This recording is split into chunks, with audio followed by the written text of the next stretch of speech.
మనం ఒక్కళ్ళమే కాదు, ఈ ఆనందం అనేది ఎవరైనా ఇంతకుముందు అనుభవించారా, ఈ దైవాలు ఎవరైనా అనుభవించారా అని చెప్పి చూస్తే సత్యయుగంలో ఉన్నటువంటి విష్ణుమూర్తి సముద్రంలో శేషసాయి మీద పడుకొని ఏం చేస్తుంటాడండి? యోగ నిద్రలో ఉంటాడు. యోగ నిద్రకు మరొక పేరేంటి? ధ్యానం. యోగ నిద్రకు మరి ఒక పేరేంటి? ధ్యానం. విష్ణుమూర్తి సత్యయుగంలో ప్లాన్ చేస్తారు ఈ ధ్యానాన్ని. అక్కడి నుంచి మనం ఇప్పుడు ఎక్కడికి వచ్చాం? కలియుగంలోకి వచ్చాం. కలియుగ దైవం ఎవరు? వెంకటేశ్వర స్వామి. వెంకటేశ్వర స్వామి నువ్వు ఇంత ఖర్చు పెట్టుకొని దాదాపు వెళ్ళి 7 కొండలు ఎక్కి లోపలికి వెళ్ళి 7 ప్రాకారాలు దాటి లోపలికి వెళ్ళి దేవుడి ముందు కూర్చొని నేను కనుక చేసి చివరికి దేవుడికి వెళ్ళి వెళ్తే దేవుడు ఏం చేస్తాడు? కళ్ళు మూసుకొని ఏం చేస్తుంటాడు? ధ్యానం చేస్తూ ఉంటాడు. నీ వైపు చూడు. తీరా అక్కడికి వెళ్ళిన తర్వాత దేవుడిని చూద్దామని ఇంత ఖర్చు పెట్టుకొని ఇంత ప్రయాసకి వెళ్తే దేవుడు చూడంగానే ఆయన ధ్యానం చేస్తుంటే ఆయన్ని చూసి నువ్వేం చేస్తావు? కళ్ళు మూసుకుంటావు. పోయావు కదా, దేవుడిని చూడటానికి కదా వెళ్ళింది. కళ్ళు తెరిచి దేవుడిని చూడొచ్చు కదా. లేదు, నీకు తెలియకుండానే నీ కళ్ళు మూతపడిపోతాయి. కళ్ళు తెరిచి చూద్దాం అంటే ఇటు బయటికి నెడతాడు. నువ్వు కళ్ళు తెరిచినప్పుడు నెట్టేస్తాడు. అది పాయింట్. గ్రేట్ క్వశ్చన్ అండి. అందుకని నేను చూస్తుంటే నాకు చాలా సంతోషంగా ఉంది. ఎందుకంటే క్వశ్చన్లు రైట్ టైంలో పడుతున్నాయి. క్వశ్చన్ అడిగేది మీరు కాదండి. ఎవరు అడుగుతున్నారు కదా, విశ్వం మీ చేత అడిగిస్తుంది. ఎందుకంటే నేను చెప్పబోయేది నెక్స్ట్ అదే కాబట్టి. ఎందుకు కళ్ళు మూస్తాం? ఎందుకు కళ్ళు మూస్తామో తెలుసా? ఇది పిరమిడ్. ఎందుకు కళ్ళు మూస్తామంటే పిరమిడ్ యొక్క గొప్పతనాన్ని కనుక తెలుసుకుంటే ఎందుకు కళ్ళు మూస్తాం అనేది మనకు అర్థమవుతుంది. ఇక్కడికి వచ్చినప్పటి నుంచి I feel a different energy. ఇందాక అమ్మగారు చెప్పారు నాకు ఈ యొక్క పిరమిడ్ని ఎలా కట్టించారు, ఎంత శ్రమ తీసుకున్నారో చెప్పారు.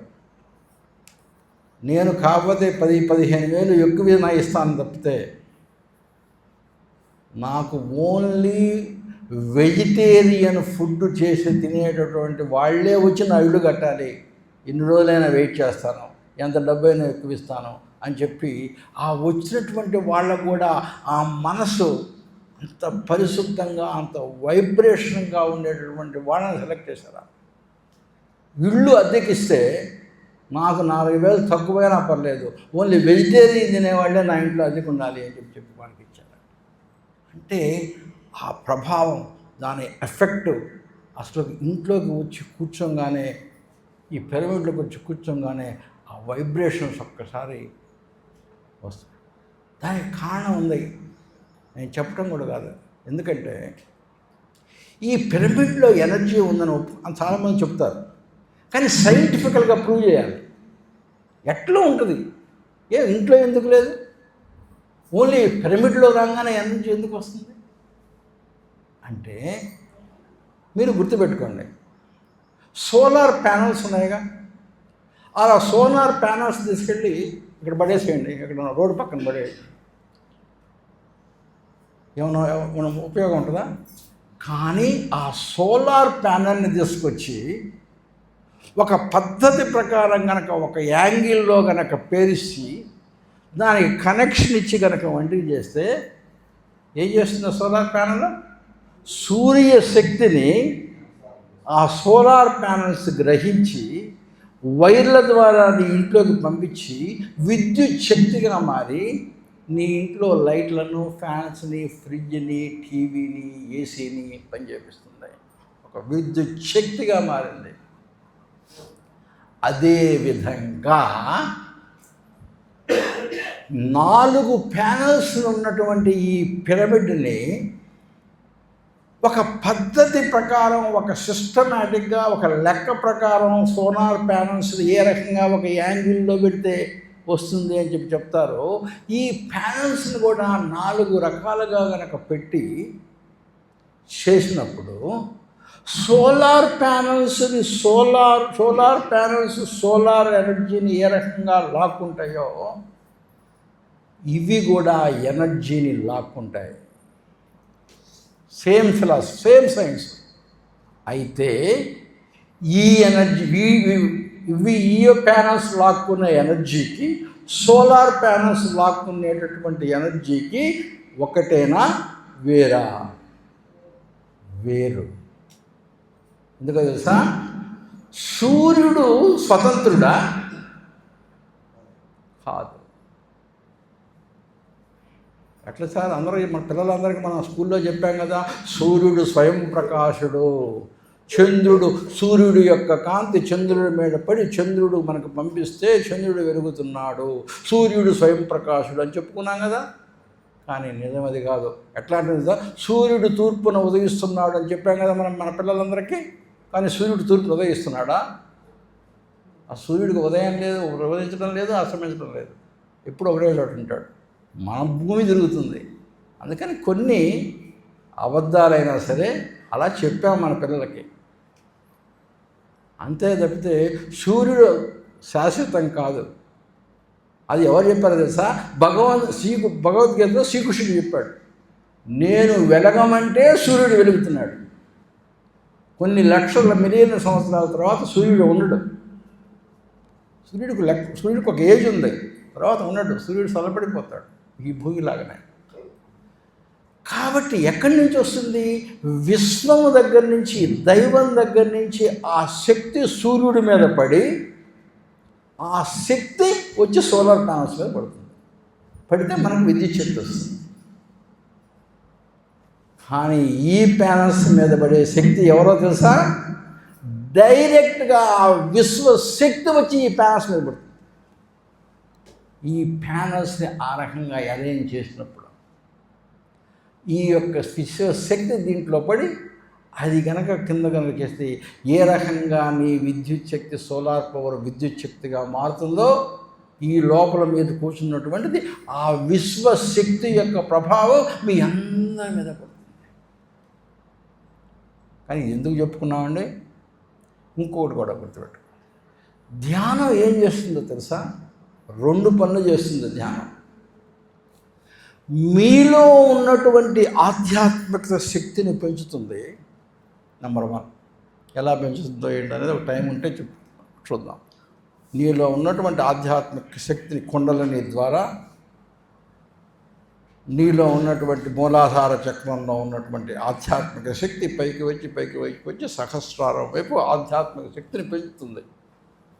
అదే కాకుండా నీ చుట్టూ ఈ ఆధ్యాత్మిక శక్తి వలయాన్ని సృష్టిస్తుంది. నీలో ఒక్క శక్తిని పెంచడమే కాదు, నీ చుట్టూ కూడా ఆధ్యాత్మిక శక్తి వలయాన్ని సృష్టిస్తుంది. అంటే అర్థం ఏంటి? నీ పక్కన ఎవరైనా సరే ధ్యానం నీకంటే కొంచెం తక్కువగా చేస్తున్నా కూడా ఆ ప్రభావం నీ చుట్టుపక్కల ఉన్నటువంటి వాళ్ళందరి మీద పడుతుంది. అందుకనే ఇండివిజువల్గా నువ్వు ధ్యానం చేసేదానికంటే సామూహికంగా ధ్యానం చేస్తే గొప్ప విషయం. ఎందుకంటారంటే నీ ధ్యానం యొక్క ప్రభావం నీ చుట్టూ ఉన్నటువంటి వాళ్ళ మీద కూడా పడుతుంది.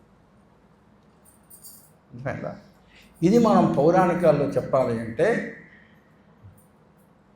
ఫస్ట్ ఇందాక మనం సత్యయుగాన్ని గురించి చెప్పుకున్నాం. తర్వాత యుగం పేరేంటి? త్రేతాయుగం. త్రేతాయుగంలో సీతమ్మ వారు రావణాసురుడితోటి అపహరించబడిన తర్వాత తీసుకెళ్ళి ఎక్కడ పెట్టాడండి? ఆమెని అశోకవనంలో పెట్టాడు. అశోకవనంలో పెట్టిన తర్వాత ఆమె ఏం చేసింది? అశోకవనం తిరుగుతూ ఒక చెట్టుని సెలెక్ట్ చేసుకొని ఆ చెట్టు కింద కూర్చుంది. ఆ చెట్టు పేరు ఏం పేరు? అశోక వృక్షం. అశోక వృక్షం యొక్క షేప్ ఎవరన్నా చూసారండి? కింద వెడల్పుగా ఉంటుంది, పైకి వెళ్ళే కొద్ది కోసుగా ఉంటుంది. అంటే ఏ షేప్లో ఉంటుంది అశోక వృక్షం? పిరమిడ్ ఆకారంలో ఉంటుంది. ఆ పిరమిడ్ ఆకారంలో ఉన్నటువంటి అశోక వృక్షం కింద సీతమ్మ వారు కూర్చొని రాముడు ఎప్పుడు వస్తాడా, నన్ను ఎప్పుడు తీసుకుపోతాడా ఈయనేం భర్త, భార్యని ఎవడో అపహరిస్తే వెళ్ళకుండా తీసుకెళ్ళాడు. ఆంజనేయుడు ఎప్పుడు వస్తాడా? రాముడు రాకపోతే రాకపోయాడు, లక్ష్మణుడు రావచ్చు కదా, లక్ష్మణుడు కూడా అంతులేడు. ఈ ఏదో రాక్షసుడు నన్ను ఎప్పుడు బలవంతం చేస్తాడో, ఇవన్నీ ఆలోచిస్తుందండి సీతగా. ఇవన్నీ ఏం ఆలోచించలా. ఆ అశోక వృక్షం కింద కూర్చొని ఏం చేస్తుంది? ధ్యానం చేస్తుంది అంతే. ఆమె చేసే ధ్యానం అంతే. రావణాసుడు రోజు వస్తాడు, ఆమె ఎందుకోసం తీసుకొచ్చాడో ఆ పని చేయటం కోసం అని చెప్పి వస్తాడు. రోజు ధ్యానం చేస్తూ ఉంటుంది. రేపు అని వెళ్ళిపోతాడు. రోజు వస్తాడు, రేపు అని వెళ్ళిపోతాడు. రోజు వస్తాడు, రేపు అని వెళ్ళిపోతాడు. ఎందుకో తెలుసా? ఆమె ధ్యానం చేస్తే ఆమె శక్తి పొందటం కాకుండా ఆమె చుట్టూ ఒక ధ్యాన వలయం, ఒక రక్షణ వలయంలాగా ఏర్పడుతుంది. ఎప్పుడైతే రావణాసుడు దగ్గరకు వచ్చాడో ఈ ధ్యాన వలం యొక్క ప్రభావం అతని మీద కూడా పడుతుంది. కాబట్టి వెంటనే ఈమె యొక్క ధ్యాన ప్రభావం రావణాసుడి మీద కూడా పడుతుంది. కాబట్టి ఎంత అటువంటి చెడ్డ ఆలోచనతో వచ్చినా ఒక్కసారిగా దైవత్వటువంటి ఆలోచన తనలో వచ్చేసేసి వెనక్కి వెళ్ళిపోతాడు. అది జరిగింది ధ్యాన ప్రభావం. ఇప్పుడు మనం వెంకటేశ్వర స్వామి దగ్గరికి వద్దాం. అడిగారు కదా ఎందుకు అని. మన ప్రతి ఆలయం ఏ షేప్లో ఉంటుందండి? పిరమిడ్ షేప్లో ఉంటుంది. కింద వెడల్పుగా ఉంటుంది, పైకి వెళ్ళేటప్పటికి ఇదిగా ఉంటుంది. ఓకే. ఇప్పుడు తిరుపతిలో, తిరుమలలో పిరమిడ్ షేపుల్లో ఆకారంలో ఉన్నటువంటి వెంకటేశ్వర స్వామి అక్కడ ఉండగానే వెంకటేశ్వర స్వామికి అంత శక్తి ఎక్కడి నుంచి వచ్చిందండి? అదొక విగ్రహమే కదా. ఒక మామూలుగా అనకూడదు కానీ అపచారం కానీ మనకి ఒక రాయే కదండి, ఒక శిల్పమే కదా. అంతా తీసేసి ఉదయాన్నే మొత్తం అలంకారం మొత్తం తీసేసి ఉదయాన్నే దర్శనం ఇస్తారు కొంతమందికి. ఏముండదు, ఓన్లీ జస్ట్ ఒక రాయి. ఒక రాయికి అటువంటి శక్తి ఎక్కడి నుంచి వచ్చిందండి? ఆ పిరమిడ్ యొక్క శక్తి లోపలికి వచ్చిన తర్వాత ఒక రాయిని, ఒక శిల్పాన్ని భగవంతుని చేసి అంత శక్తినిచ్చి ప్రపంచంలో ఉన్నటువంటి నలుమూలల వైపు నుంచి లాక్కుంటుంది. తీరా అక్కడికి వెళ్ళిన తర్వాత ఆయన ధ్యాన ముద్రలో ఉన్నప్పుడు సీతమ్మ వారికి జరిగిందే ఆయన కూడా జరుగుతుంది. ఆయన యొక్క ధ్యాన శక్తే కాకుండా ఆయన చుట్టూ ఏమవుతుంది? ఆ ధ్యాన ప్రభావం, ఆ ధ్యాన వలయం మొత్తం వస్తుంది. నువ్వు ఆ ఎవరి దగ్గరికి వెళ్ళి నిన్ను గర్భగుడిలోకి రానియరు, నువ్వు యువతలు ఉండాల్సిందే. నువ్వు కూర్చొని దండం కట్టుకోగానే నువ్వు దేనికి గురవుతావు? ఆ చుట్టూ వచ్చేటటువంటి ఆ ధ్యాన వలయపు యొక్క కిరణాలు ఆ యొక్క దీంట్లోకి, ఆ క్షేత్రంలోకి నువ్వు వస్తావు. ఎందుకంటే దగ్గరలో ఉన్నావు కదా. నువ్వు రాగానే రావణాసురుడిలో ఏ రకంగా చెడ్డ ఆలోచనలన్నీ మనిషిగా మారిపోయావో, నువ్వు ఎంత ఎదవాలోచనలు చేస్తూ అక్కడికి వెళ్ళినా కూడా ఒక్కసారి ఆ ప్రభావం వల్ల నువ్వు మారిపోయి ఆటోమేటిక్గా తెలియకుండానే ధ్యానంలోకి వెళ్ళిపోతావు. అది అర్థమైందండి. ఇప్పుడు ఎందుకు నువ్వు కళ్ళు మూస్తావు? ఎందుకు నువ్వు అంటే నీకు తెలియకుండానే నువ్వు ధ్యానం. ఓకే, ఓ మై గాడ్, కొంచెం దూరం ఉంటేనే నీకు ఎంత ప్రభావం వచ్చిందే. ఇక మ్యాక్సిమం ఎఫెక్ట్ రావాలంటే ఏం చేయాలండి? నువ్వు గర్భగుడిలోకి వెళ్ళాలి, అంతేగా. అక్కడ కదా మ్యాక్సిమం పవర్ ఉండేది, ఎక్కడ? గర్భగుడిలో. మనం రాణిస్తారా? మనం రానియరు. కానీ మనకు అటువంటి శక్తి కనుక ఉంటే బాగుంటుంది కదా, బాగుంటుంది. అప్పుడు ఏం చేయాలి? మనం పిరమిడ్ కట్టుకొని పిరమిడ్ సెంటర్లో కూర్చొని కనుక కింగ్ ఛాంబర్ లాంటి ప్లేస్లో కనుక కూర్చొని కనుక ధ్యానం చేస్తే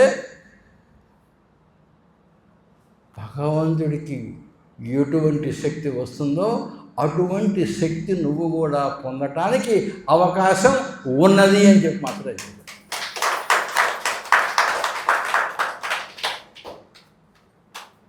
ఏమో? కాబట్టి ఇది పిరమిడ్ ప్రభావం. అసలు పిరమిడ్ అంటే అర్థం తెలుసండి అనుకున్నా చదివారు ఎప్పుడన్నా? ఫైర్ అంటే అగ్ని అని అర్థం. అది తెలుసన్న మార్గం చదివారా? నేను చెప్తుంటే వింటున్నారా? ఫైర్ అంటే అగ్ని అని అర్థం. మిడ్ అంటే ఏంటి? మధ్య అని అర్థం. మిడిల్ అనే మాట మనందరం ఇంగ్లీష్లో విన్నాం. ఫైర్ అంటే అగ్ని, మిడ్ అంటే మధ్య. ఎక్కడ మధ్యలో అగ్ని ఉంటుందో దాన్ని మనము పిరమిడ్ అని పిలవచ్చు. కరెక్టే కదా? పిరమిడ్. ఫైర్ అంటే అగ్ని, మిడ్ అంటే మధ్య, మధ్యలో అగ్ని. అగ్ని ఎక్కడ మధ్యలో ఉంటే దాన్ని పిరమిడ్ అని పిలవచ్చు. ఇప్పుడు చూడండి, ఇప్పుడు మన దేహానికి వద్దాం. నిజంగా మన దేహం ఎక్కడి నుంచి ఎక్కడి దాకా నిజంగా దేహం అని పిలుస్తామండి? ఏ అవయవాలు కట్ చేస్తే నువ్వు బ్రతకలేవో అవన్నీ తీసేసి మిగతా దేహాన్ని అట్టు పెడదాం. 2 కాళ్ళని తీసేస్తారనుకోండి, మనిషి బ్రతకగలడా? బతుకుతాడు. 2 చేతులు తీసేస్తాడు, మనిషి బ్రతకగలడా? బతుకుతాడు. ఇక్కడి నుంచి ఇక్కడ కనుక ఏదన్నా కనుక మేజర్ పార్ట్ తీసేస్తే బతకడు. ఇది మెయిన్. కాబట్టి ఇక్కడి నుంచి ఇక్కడ దాకా కనుక మీ దేహం అనుకుంటే ఈ దేహానికి సెంటర్ పాయింట్ ఏదండి? ఇక్కడి నుంచి ఇక్కడ దాకా అనుకుంటే మీ దేహానికి సెంటర్ పాయింట్ ఏది? సెంటర్ పాయింట్ ఇక్కడి నుంచి ఇక్కడ దాకా ఇది. ఆట కాదు, ఆట అయితే పైకి వెళ్ళిపోతుంది. సెంటర్ పాయింట్ ఇక్కడి నుంచి ఇక్కడ దాకా, ఇక్కడ సెంటర్ పాయింట్. ఇక్కడ ఏముందండి? మన పొట్ట ఉంది, అంతే కదా? జీర్ణకోశం ఉంది. జీర్ణకోశంలో ఏముంటుంది తెలుసా? అగ్ని ఉంటుంది. జీర్ణకోశంలో అగ్ని ఉంటుంది. అగ్ని పేరు ఏం పేరు వేడారు మన వాళ్ళు? జఠరాగ్ని. బ్యూటిఫుల్ సార్, అద్భుతం. అగ్ని పేరు ఏం తెలుసా? జఠరాగ్ని. అంటే నీ యొక్క శరీరం ఫైర్ అంటే మధ్య అగ్ని, మిడ్ అంటే మధ్యలో అగ్ని ఉంటే పిరమిడ్. నీవు కూడా మధ్యలో ఏముంది? అగ్ని ఉంది. కాబట్టి నీ బాడీని ఏమని పిలవచ్చు? పిరమిడ్ అని పిలవచ్చు.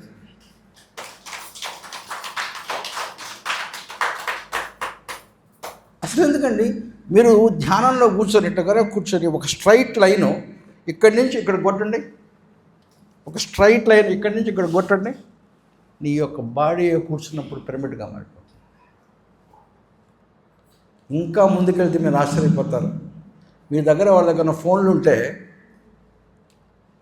కిడ్నీస్ పిరమిడ్ అని గూగుల్లో కొట్టండి. మీ కిడ్నీస్లో కొన్ని వేల పిరమిడ్స్ ఉన్నాయి. మీ కిడ్నీస్లో కొన్ని వేల పిరమిడ్లు ఉన్నాయి. నేను చెప్పడం కాదు, మెడికల్ సైన్స్ చెప్తుంది. అలానే మీ గూగుల్కి వెళ్ళి బ్రెయిన్ అండ్ పిరమిడ్ అని కొట్టండి. మీ బ్రెయిన్లో కొన్ని వేల పిరమిడ్స్ ఉన్నాయి.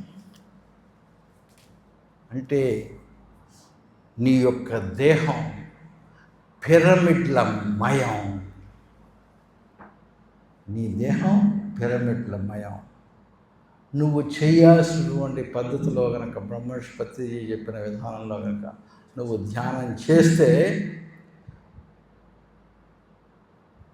నువ్వేమంటావు తెలుసా? అహం బ్రహ్మ అస్మి. నువ్వే దేవుడిగా మారిపోతావు. తత్వం అసి. తత్వమసి అనేటటువంటి అనుభూతిని పొందాలన్నా, అహం బ్రహ్మ అస్మి అనేటటువంటి అనుభవాన్ని పొందాలన్నా ఒక్కటి, నువ్వు భక్తి యోగం చేయొచ్చు, కర్మయోగం చేయొచ్చు, జ్ఞానయోగం చేయొచ్చు, కానీ ఇవన్నీ తప్పు కాదు. ఇవన్నీ దేవుడికి దగ్గరగా తీసుకెళ్తాయి. కానీ నువ్వు దేవుడిగా మారాలి అంటే ధ్యానయోగం తప్పదు. నువ్వు ధ్యానం చేసుకోవాలి. అందుకనే మనకి 4 యోగాలు ఉన్నాయి. ఏమిటి? భక్తి యోగం, కర్మయోగం, జ్ఞానయోగం, రాజయోగం. ఈ ధ్యానాన్ని తీసుకెళ్ళి ఎక్కడ పెట్టారో తెలుసండి? రాజయోగంలో పెట్టారు. అంటే వీటి అన్ని యోగాలకి రాజు అయినటువంటి యోగం ఏంటి? రాజయోగం. ఆ రాజయోగంలో ధ్యానయోగం పెట్టారు కాబట్టి ధ్యానం ద్వారానే నువ్వు దైవం కావాలి. కానీ ఇవన్నీ ఎందుకు వద్దా? భక్తి యోగం వద్దా? కావాలి. కర్మయోగం వద్దా? కావాలి. జ్ఞానయోగం వద్దా? కావాలి. కానీ ఇవన్నీ ఏం చేస్తాయి తెలుసా? దేవుడికి దగ్గరకు తీసుకెళ్తాయి. కానీ ఫైట్గా నువ్వు పొందాలి అంటే నువ్వు ధ్యానం చెయ్యవలసినదే. ధ్యానం యొక్క ప్రభావం. సరే, ఇప్పుడు టెంపరీగా ఆపేసేసి ఈ విషయం మీద మనం మళ్ళీ ముందుకెళ్ళే ముందు ఏదైనా ప్రశ్నలు అంటే సమాధానం చెప్తాం.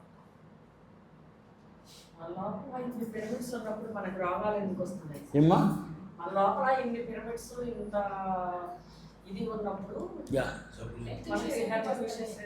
నా నెక్స్ట్ టాపిక్ అదే తల్లి. చూడండి, విశ్వం ఎట్లా అడుగుస్తుంది ఒక్కొస్తారు. కర్మ సిద్ధాంతం అయిపోయిందా? విశ్వం ఎందుకు వచ్చిందో అవుతుంది. కర్మ సిద్ధాంతంకి అటాచ్ చేసి చెప్పటానికి ఇప్పుడు ఈమె గారు ఆమె గారు ఇద్దరు క్వశ్చన్ అడిగి పక్కన కూర్చున్నారు. ఎవరు అడిగించారో విశ్వం అడిగించింది. ఇందాక వీరి చేత కర్మ గురించి, ఎందుకంటే నువ్వు లాస్ట్ చెప్పాలి కాబట్టి నువ్వు ఆ లాస్ట్ చెప్పబోయే ముందు మీ చేత ఆ ప్రశ్నలు అడిగారు. చూడండి, ఆ విశ్వం ఎట్లా వర్క్ చేస్తుందో చూడండి. ఎందుకంటే నా నెక్స్ట్ టాపిక్ మిమ్మల్ని క్వశ్చన్ అడగమంది. ఎందుకంటే ఈ క్వశ్చన్ సెక్షన్ అయిపోతే మీ యొక్క క్వశ్చన్ అన్ని తీర్చిన తర్వాత నెక్స్ట్ లాస్ట్ అడిగిన క్వశ్చన్ అది కాబట్టి ఆ క్వశ్చన్కి వెళ్ళబోతూ అడిగాను, వారే అడిగేసేసారు. ఓకే, నేను క్వశ్చన్ నెక్స్ట్ టాపిక్ వెళ్దాం. ఓకే ఇంకొక హాఫ్ అన్ అవర్ ఇప్పుడు